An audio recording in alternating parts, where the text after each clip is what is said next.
ভগবদ্গীতা অধ্যায় ২ শ্লোক ৬২। ধৈর্যতে বিষান পুংসাম সঙ্গস্তেষু পূজায়তে সঙ্গাৎ সঞ্জয়তে কামং কামাৎ ক্রোধোহি বিজায়তে।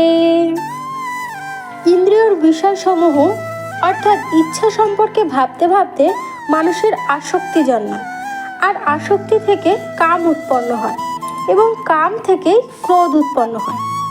যেমন বেশি খেলে খিদে বাড়ে, বেশি ঘুমালে ঘুম বাড়ে, ঠিক তেমনই আমরা আমাদের ইচ্ছা সম্পর্কে যত ভাববো তত আটকে পড়ব, আর তাকেই আসক্তি বলে।